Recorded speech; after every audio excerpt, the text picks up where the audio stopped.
Hello friends, student career point में मैं राकेश सजाई फिर से आपका स्वागत करता हूं। नदी अपवाह तंत्र हम देख रहे हैं छत्तीसगढ़ का। हमने महानदी अपवाह तंत्र के सारी नदियों को देख लिया है। आज के वीडियो में हम गोदावरी नदी अपवाह तंत्र के विषय में देखेंगे। गोदावरी नदी का बहाव जो है हमारे छत्तीसगढ़ में नहीं है, लेकिन हमारे दक्षिण छत्तीसगढ़ अर्थात बस्तर संभाग के सारी नदियों का जो बहाना है गोदावरी नदी में है।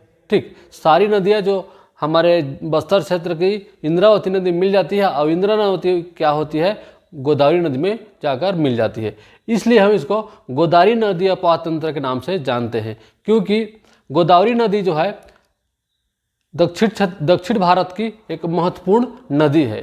ठीक है, तो आइए हम आज के वीडियो में प्रारंभ करते हैं गोदावरी नदी अपवाह तंत्र। गोदावरी नदी अपवाह तंत्र जो कि बस्तर संभाग की सारी नदियों का पानी उसी में जाकर मिलता है, और बस्तर संभाग की सबसे प्रमुख नदी है हमारा, वो है आपका इंद्रावती नदी। देखिए, आप छत्तीसगढ़ के नक्शा जब आप देखेंगे तो इस तरह से हम जब बस्तर संभाग की जब नक्शा हम देखते हैं इस तरह से, ठीक है, इस तरह जब नक्शा देखेंगे तो क्या है, बीचों बीच से क्या हुआ है, इंद्रावती नदी का प्रवाह हुआ है। यह नदी जो है बस्तर छत्तीसगढ़ के बीचों बीच से प्रवाहित होती है, और इंद्रावती नदी गोदावरी नदी में क्या हो जाती है, आकर के प्रवाहित हो जाती है। गोदावरी नदी महाराष्ट्र से उद्गम होती है इस तरह से। देखिए, ये जो नदी है हमारा इंद्रावती नदी है, और यह जो नदी है गोदावरी नदी है। इसलिए हम सारी नदियों को गोदावरी नदी अपवाह तंत्र में शामिल करते हैं। देखिए, इंद्रावती नदी के विषय में हम यहाँ पर पढ़ने जा रहे हैं। इंद्रावती नदी, इसका उद्गम जो है, उद्गम देखेंगे आप तो ओडिशा से हुआ है। ठीक है, छत्तीसगढ़ से इसका उद्गम नहीं हुआ है। ठीक है, छत्तीसगढ़ से उद्गम नहीं हुआ है, इसका उद्गम है ओडिशा से। इसका प्राचीन नाम के विषय में हम देखें तो प्राचीन नाम इसको मंदाकिनी के नाम से इसको हम जानते हैं, मंदाकिनी। ठीक, इंद्रावती नदी को क्या बोलते हैं, मंदाकिनी, या फिर इंदिरा के नाम से भी आप इसको कई जगह आपको प्राप्त होगी, इंदिरा नदी। तो मंदाकिनी और इंदिरा, इन दोनों नदियों का प्राचीन नाम आपको याद रखना है। ठीक, उद्गम की बात करें तो उद्गम ओडिशा राज्य के कालाहांडी नामक जिला के मुंगेर पहाड़ी से। ठीक, कहाँ से, मुंगेर पर्वत है यहाँ पर ओडिशा में, वहाँ से इसका उद्गम हुआ है। यहाँ पर आप देख सकते हैं मुंगेर पर्वत, कालाहांडी, ओडिशा राज्य, कालाहांडी जिला है, ओडिशा राज्य है, और मुंगेर पर्वत से क्या हुआ है, यहाँ पर उसका उद्गम हुआ है। इसकी कुल लंबाई जो है, यहाँ से मुंगेर पर्वत से जब इसको इंद्रावती के पूरा गोदावरी नदी में सम्मिलित होते तक की लंबाई बात करें तो 308 किलोमीटर है टोटल लंबाई, 308 किलोमीटर।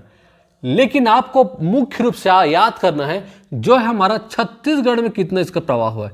तो छत्तीसगढ़ में प्रवाह हुआ है 264 किलोमीटर। ठीक, 264 किलोमीटर यह नदी का प्रवाह जो है हमारे छत्तीसगढ़ में हुआ है।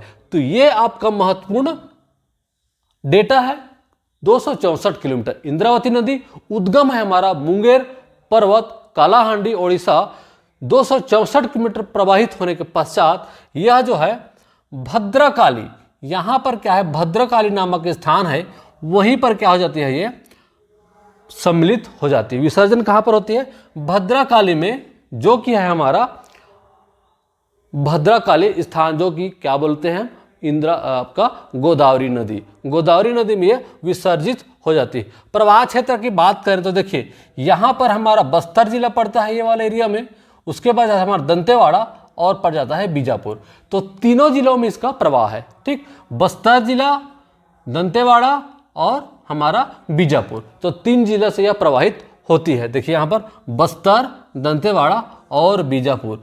अब प्रवाह की दिशा की आप बात करेंगे तो यहाँ पर स्पष्ट रूप से दिख सकता है, यहाँ से उद्गम होती है और इधर प्रवाहित होती है। ठीक, तो उद्गम, इसका प्रवाह क्या है, उद्गम स्थल से इसका प्रवाह पश्चिम की ओर है। ध्यान रखेंगे, उद्गम स्थल से प्रवाह की धारा पश्चिम की ओर है, इधर बहा हुआ है। महानदी के विषय में हमने देखा कि बहुत सारी नदियों का प्रवाह की दशा उत्तर की ओर था, उत्तर से पूर्व की ओर था, या फिर पूर्व की ओर था, लेकिन इसका प्रवाह की धारा है पश्चिम की ओर है। इसको आपको याद रखना है। ठीक है, दिशा को आपको विशेष करके याद रखना, ठीक है। तो इसका पूर्व से पश्चिम को इसका क्या है, प्रवाह है।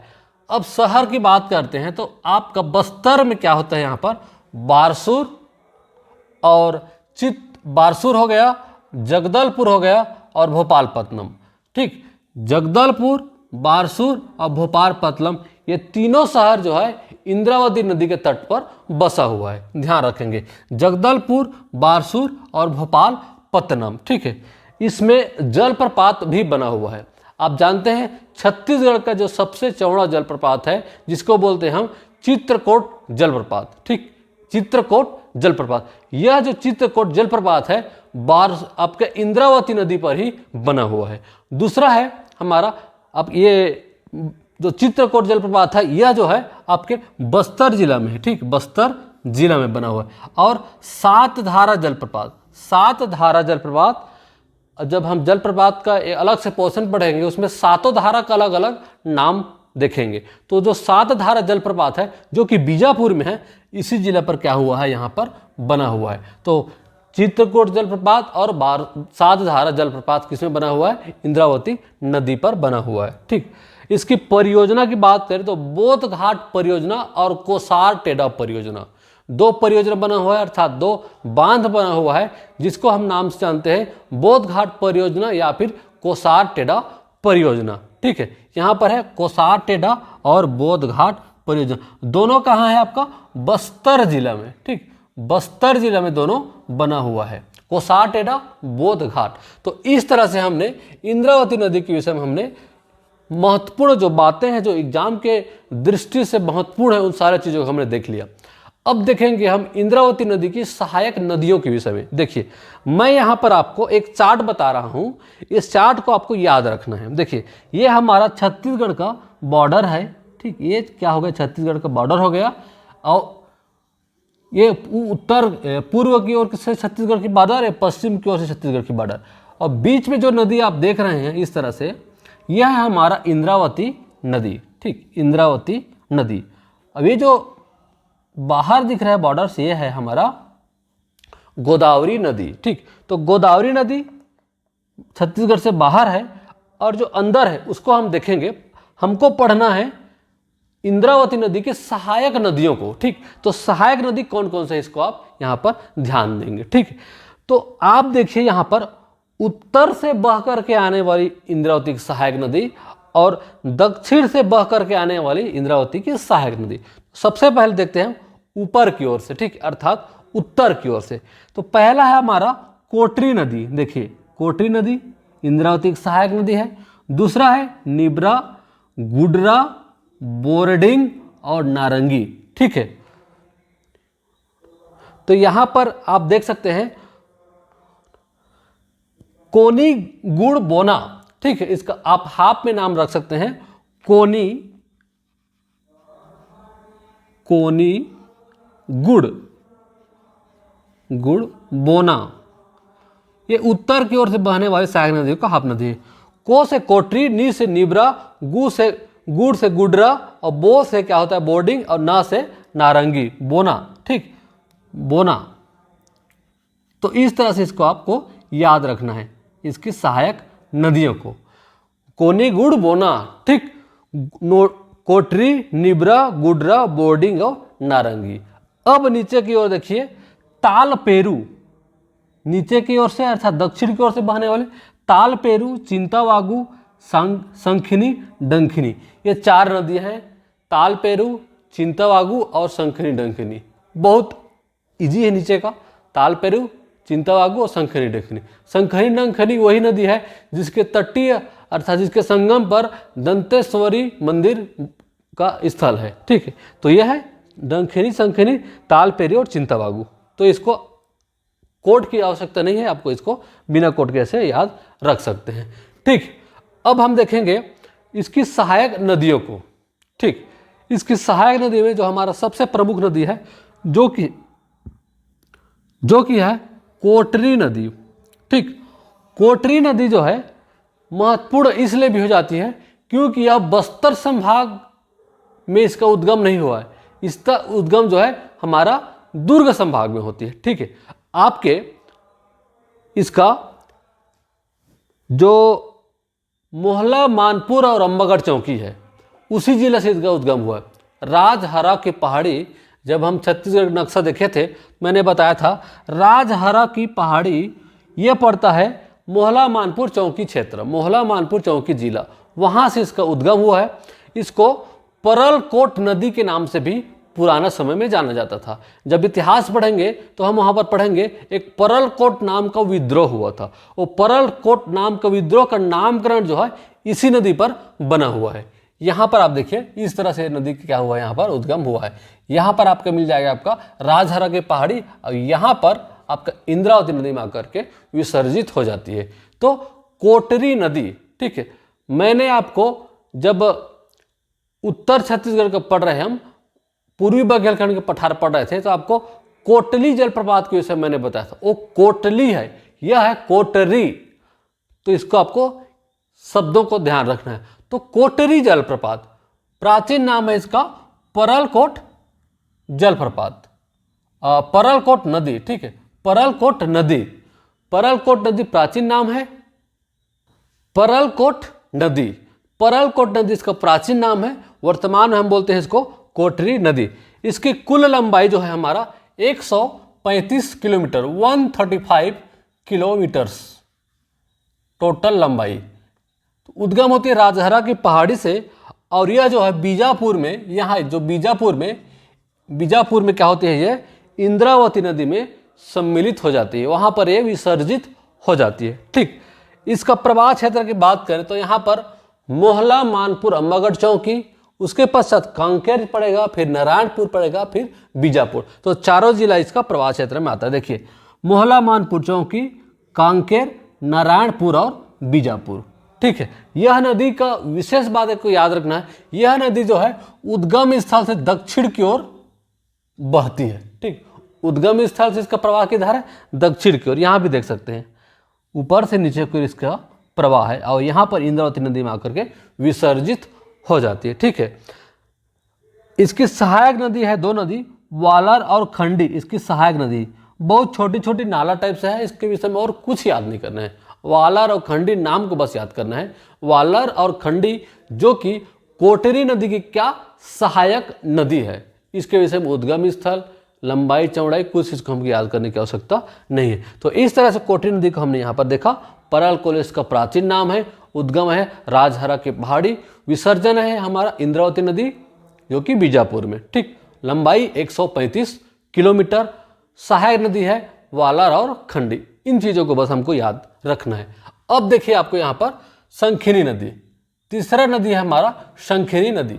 शंखिनी नदी और डंकिनी नदी दोनों नदी जो है बहुत हमारे छत्तीसगढ़ में ऐतिहासिक दृष्टि से भी यह महत्वपूर्ण नदी है। ठीक, इसका उद्गम स्थल जो है नंदीराज, नंदीराज जो कि बैलाडीला पहाड़ी की सबसे ऊंची चोटी है। मैंने आपको बताया था जब हम इसका प्राकृतिक विभाजन हम जब पढ़ रहे थे तो मैंने आपको बताया था बैलाडीला पहाड़ी के विषय में। वहाँ पर बताया था कि नंदीराज चोटी छत्तीसगढ़ की दूसरी सबसे बड़ी चोटी है। इसकी ऊंचाई बताया था मैंने 1210 मीटर, 1210 मीटर। ठीक, इसकी ऊंचाई कितनी है 1210 मीटर, और सबसे बड़ा का 1225। ठीक है, तो इसका यहीं से क्या हुआ है, इसका उद्गम हुआ है शंखिनी नदी का। शंखिनी नदी का उद्गम हुआ है नंदीराज चोटी, दंतेवाड़ा जिला, बैलाडीला की पहाड़ी। ठीक, जहां से लौह अयस्की की प्राप्ति हमें बहुत मात्रा में होती है। आगे हम देखेंगे उसको। विसर्जन जो डंकिनी नदी में आकर ये मिल जाती है। यह नदी जो है डंकिनी नदी में पहले मिलती है, उसके पश्चात ये इंद्रावती नदी में मिल जाती है। यहाँ पर जो मैंने बताया आपको याद करने के दृष्टि से बताया कि दक्षिण की ओर से बहने वाली नदी करके शंखिनी नदी का विसर्जन जो है डंकिनी नदी में हो जाती है। इसका विसर्जन जो है इंद्रावती में ना होकर कहाँ पर होती है, ये शंखिनी नदी में होती है। ठीक है, डंकिनी नदी और शंखिनी नदी, यह जो नदी है आपका, यह है हमारा शंखिनी नदी, डंकिनी नदी। ठीक, डंकिनी। ठीक, उस डंकिनी नदी और शंखिनी नदी। तो शंखिनी नदी जो है डंकिनी नदी की क्या है, सहायक नदी है। ठीक है, डंकनी नदी ये बड़ी नदी है डंकनी नदी, और शंखनी नदी जो है डंकनी नदी में जाकर मिलती है। उसके पश्चात दोनों का जो धारा है जाकर के इंद्रावती नदी में जाकर के मिल जाती है। यह जो स्थान है इसको हम बोलते हैं दंतेवाड़ा। दंतेवाड़ा यहीं पर क्या हुआ है, शंखनी डंकनी के संगम पर ही यह जो स्थान है इंद्रावती से पहले यह जो स्थान है यह है दंतेवाड़ा, और यहीं पर दंतेश्वरी मंदिर का निर्माण हुआ है। दंतेश्वरी मंदिर जो है स्थित है यहाँ पर इंद्रावती नदी में मिलने से पहले। तो यह नदी क्या हो गया हमारा, डंकिनी नदी की सहायक नदी हो गई। इस जो शंखिनी नदी है इसको स्थानीय लोग लाल नदी के नाम से भी जानते हैं। कारण यह है कि जो बैलाडीला पहाड़ी से जो लौह अयस्क की खनन होती है, वहाँ की खनन की जो अवशेष है शंखिनी नदी में आकर के मिल जाती है, जिसके कारण से यह नदी जो है लाल या रक्ताब दिखाई देती है। लौह अयस्क की उसकी अयस्क के पानी के कारण, उसी के मिश्रण के कारण यह नदी लाल दिखाई देती है, इसलिए इस नदी को लाल नदी के नाम से जानते हैं। इसको छत्तीसगढ़ के सबसे प्रदूषित नदी के नाम से भी जानते हैं। ठीक, सबसे प्रदूषित नदी, छत्तीसगढ़ की सबसे प्रदूषित नदी कौन है, शंखिनी नदी है। ठीक है, तो इन चीज़ों का आपको याद रखना है। उद्गम नंदीराज की चोटी से हुआ है, बैलाडीला पहाड़ी के, और इसको रक्ताब बोलते हैं, इसका लाल नदी के नाम से जाना जाता है, रक्ताब नदी बोलते हैं, और सबसे प्रदूषित नदी है। उसके पश्चात आ जाइए आप डंकिनी नदी। डंकिनी नदी इसका उद्गम जो है डांगरी डोंगरी की पहाड़ी दंतेवाड़ा से इसका उद्गम हुआ है। डांगरी डोंगरी की पहाड़ी, यह जो डंकिनी नदी है डांगरी डोंगरी की पहाड़ी आपके दंतेवाड़ा से उद्गम होता है, और बारसूर में ही, बारसूर नामी स्थान जो दंतेवाड़ा में, वहीं पर यह क्या होती है, ये इंद्रावती नदी पर विसर्जित हो जाती है। ये जगह यहाँ पर, ठीक है, विसर्जित हो जाती है। इसकी सहायक नदी है, मैंने अभी बताया, शंखिनी नदी।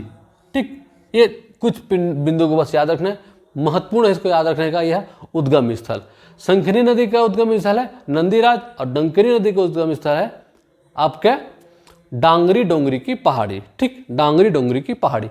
अगला नदी है हमारा गुडरा नदी। ठीक, गुडरा नदी, इसका उद्गम जो है नारायणपुर जिला से हुआ है। ठीक, यहाँ पर देख सकते हैं नारायणपुर जिला के अबूझमाड़ की पहाड़ी से इसका उद्गम होता है, और नारायणपुर और बीजापुर क्षेत्र में प्रवाहित होकर इंद्रावती नदी में बारसूर के पास यह मिल जाती है। तो इतना आपको याद रखना, सिर्फ उद्गम स्थल को याद रखिए।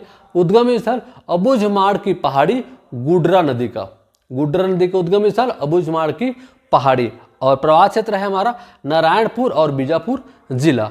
अभी हम नारंगी नदी के विषय में देखने जा रहे हैं। नारंगी नदी जो कि इंद्रावती की एक महत्वपूर्ण सहायक नदी है, इसका उद्गम जो है कोंडा गांव के माकड़ी नामक स्थान से हुआ है। ठीक, नारंगी नदी उद्गम स्थल है कोंडा गांव के माकड़ी नामक स्थान से। यह जो है चित्रकूट के समीप इंद्रावती नदी में यह विसर्जित हो जाती है। ठीक है, चित्रकूट के समीप क्या हो जाती है, इंद्रावती में विसर्जित हो जाती है।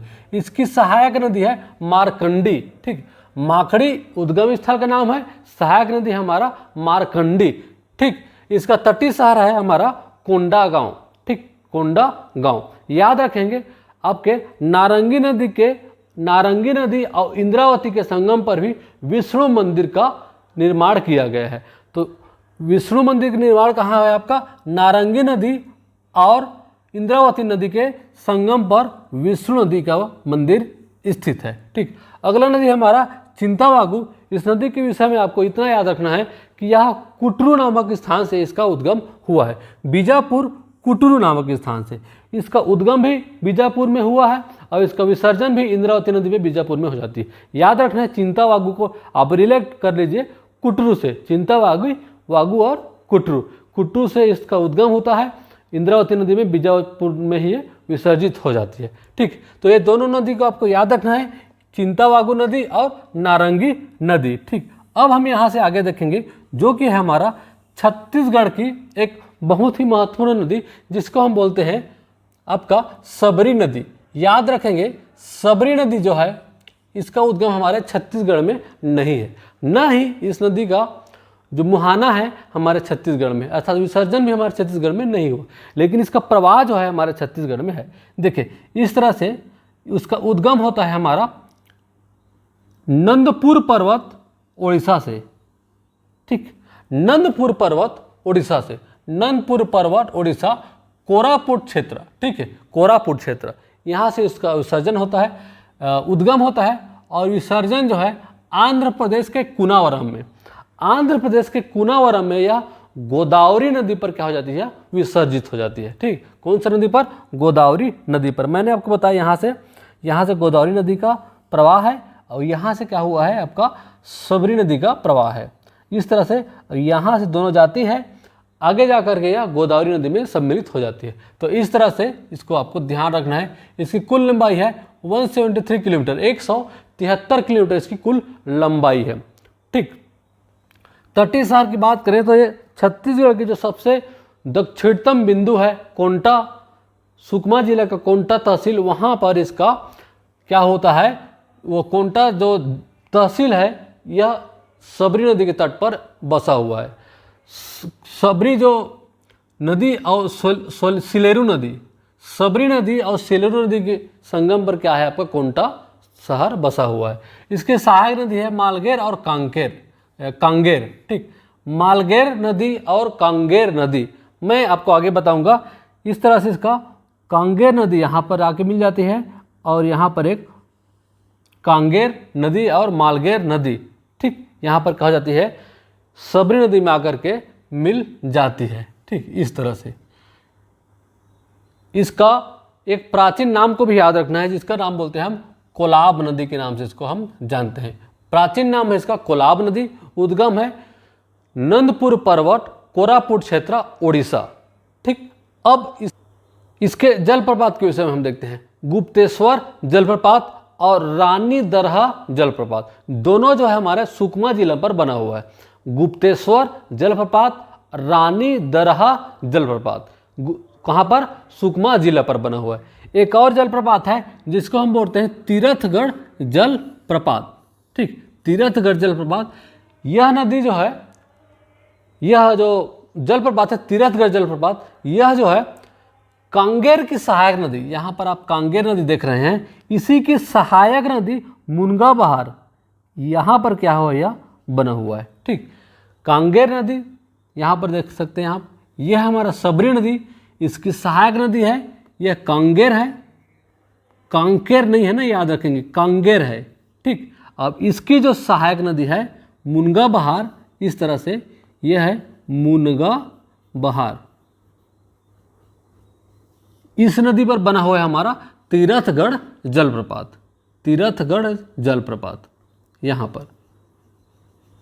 ठीक है, तो तीरथगढ़ जलप्रपात को याद रखेंगे, जो कि मुनगा बहार नदी पर बना हुआ है। मालगेर और कांगेर इसकी सहायक नदी है।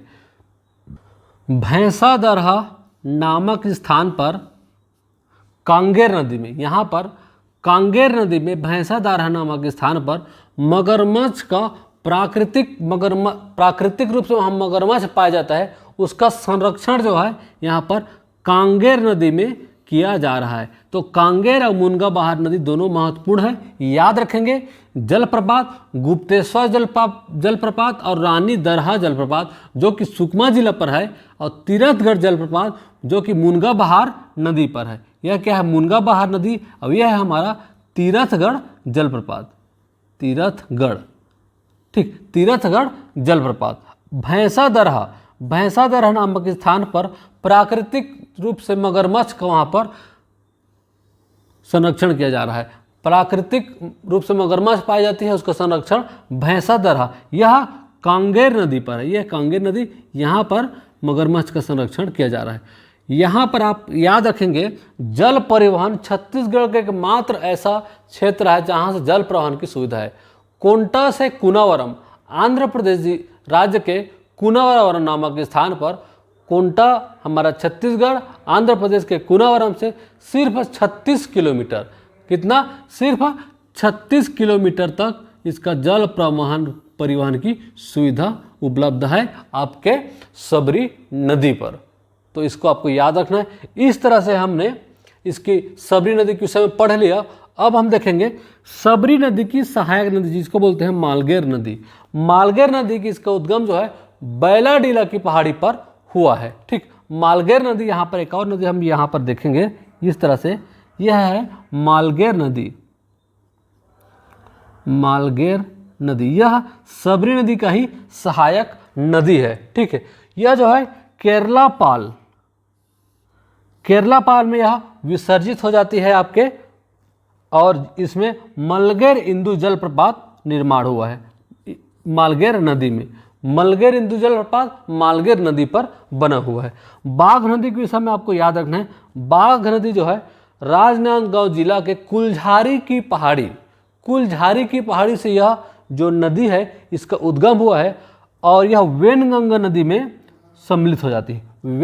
इसको हम गोदावरी नदी में इसलिए पढ़ते हैं क्योंकि वेनगंगा नदी का जो मुहाना है गोदावरी नदी में है, या ऐसा कह सकते हैं गोदावरी नदी की सहायक नदी वेनगंगा नदी है, और वेनगंगा नदी की सहायक नदी है हमारा बाघ नदी। तो यहाँ पर देखते हैं, यहाँ पर देखिए यह है हमारा इंद्रावती नदी। ठीक, यह क्या है हमारा, ठीक है, यह है वेनगंगा है, वेनगंगा है, यह है गोदावरी, और इसकी सहायक नदी है जिसको हम बोलते हैं बाघ नदी।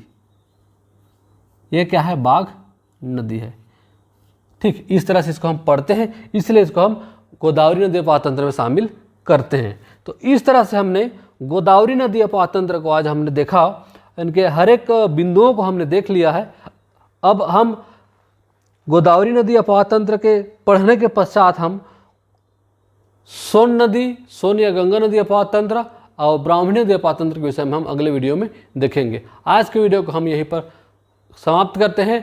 वीडियो आज का देखने के लिए बहुत धन्यवाद। ज़्यादा से ज़्यादा लोगों तक वीडियो को शेयर करें। अभी तक हमारे चैनल को सब्सक्राइब नहीं किया तो सब्सक्राइब कर लें। Thank you.